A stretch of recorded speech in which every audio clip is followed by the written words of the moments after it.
दोस्तों, एक सवाल सोचिए कि हम लाइफ में मेहनत भी करते हैं और काम भी करते हैं, लेकिन फिर भी कई बार स्ट्रेस हो जाता है, फ्रस्ट्रेशन हो जाती है और कभी कभी तो ऐसा लगता है कि लाइफ का मीनिंग ही क्या है।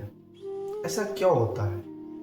श्रीमद् भगवद गीता का तीसरा अध्याय इस सवाल का बहुत ही पावरफुल जवाब देता है। श्री कृष्ण हमें बताते हैं कि प्रॉब्लम काम करने में नहीं है, काम करने के तरीके में है। और जब इंसान काम करना सीख जाता है तब उसकी लाइफ कंप्लीटली चेंज हो सकती है। राधे राधे मित्रों, स्वागत है आपका शास्त्र सार में। तो चलिए शुरू करते हैं तीसरे अध्याय के पार्ट 2 को।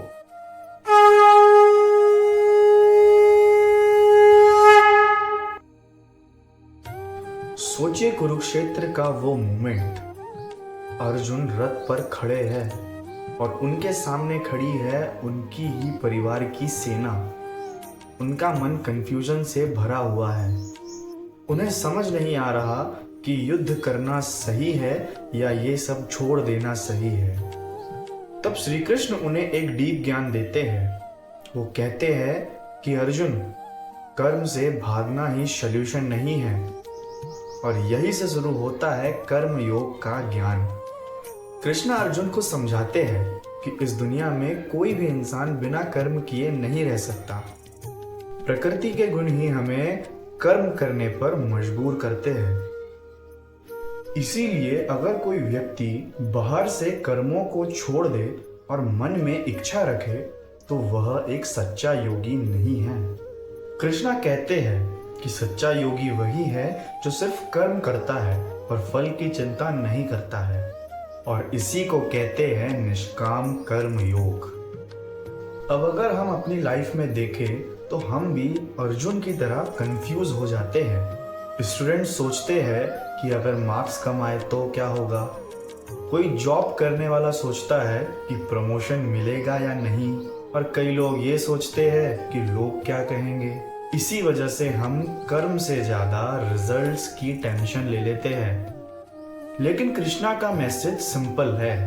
तुम्हारा कंट्रोल सिर्फ कर्म पर है, फल पर नहीं। जब इंसान अपना 100% देने लगता है तब स्ट्रेस ऑटोमेटिकली कम हो जाता है। लाइफ लेसन नंबर 1, एक्शन ही लाइफ का रूल है। लाइफ में एक्शन जरूरी है। अगर अर्जुन उस दिन युद्ध भूमि छोड़ देते तो प्रॉब्लम सॉल्व नहीं होती। इसी तरह अगर हम अपनी लाइफ की रिस्पॉन्सिबिलिटी से भाग जाएंगे तो हमारी प्रॉब्लम्स और बढ़ जाएंगी। इसीलिए श्री कृष्ण कहते हैं कि अपना कर्तव्य करना जरूरी है। लाइफ लेसन नंबर 2, वर्क को वर्शिप बना दो। कृष्णा एक पावरफुल आइडिया देते हैं। वो कहते हैं कि जब मनुष्य अपने कर्म को समर्पण भाव से करता है तो वही कर्म यज्ञ बन जाता है। यज्ञ का मतलब सिर्फ हवन नहीं होता। यज्ञ का मतलब होता है अपने काम को एक हायर पर्पस के लिए करना। जब इंसान अपने काम को ही भगवान को समर्पित करके करता है तो उसका काम भी स्पिरिचुअल पाथ बन जाता है। लाइफ लेसन नंबर 3, ईगो छोड़ना जरूरी है। अध्याय 3 में श्री कृष्ण एक डीप बात बताते हैं।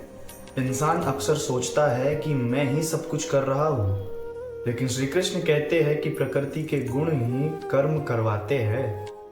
यानी हम सब सिर्फ एक मीडियम हैं। जब इंसान ये सब समझ लेता है तो उसका ईगो कम होने लगता है, और जहां ईगो कम होता है वही शांति बढ़ जाती है। लाइफ लेसन नंबर 4, डिजायर और एंगर का कंट्रोल। श्री कृष्ण कहते हैं इंसान का सबसे बड़ा दुश्मन होता है काम और क्रोध। जब डिजायर पूरी नहीं होती तब क्रोध पैदा होता है, और जब क्रोध आता है तब इंसान गलत डिसीजन लेने लगता है। इसीलिए श्री कृष्ण कहते हैं कि सबसे पहले अपने माइंड और अपनी इंद्रियों को कंट्रोल करो। जो इंसान अपने मन को कंट्रोल कर लेता है वो इंसान बहुत पावरफुल बन जाता है। दोस्तों, श्रीमद् भगवद गीता का तीसरा अध्याय हमें सिंपल लेकिन पावरफुल मैसेज देता है। लाइफ में कर्म करो, ईमानदारी से करो और फल की चिंता छोड़ दो। और जब इंसान ऐसे कर्म करता है तो उनकी लाइफ में स्ट्रेस कम हो जाता है, क्लियरिटी बढ़ जाती है और इनर पीस मिलता है। यही कर्म योग का असली रहस्य है। लेकिन गीता का ज्ञान यही खत्म नहीं होता। अगला अध्याय और भी इंटरेस्टिंग है। उसमें कृष्णा बताते हैं ज्ञान और कर्म का असली संबंध क्या है, और वो एक ऐसा रहस्य बताते हैं जिससे अर्जुन का कंफ्यूजन कंप्लीटली खत्म हो जाता है। तो अगले वीडियो में हम समझेंगे श्रीमद् भगवद गीता के चौथे अध्याय ज्ञान योग को। अगर आप लोगों को ये वीडियो अच्छा लगा हो तो इसे लाइक करें, अपने दोस्तों के साथ शेयर करें, चैनल को सब्सक्राइब करके बेल आइकन दबाएं ताकि ऐसे ही आगे आने वाली वीडियोस मिस ना हो। तब तक के लिए जय श्री कृष्ण।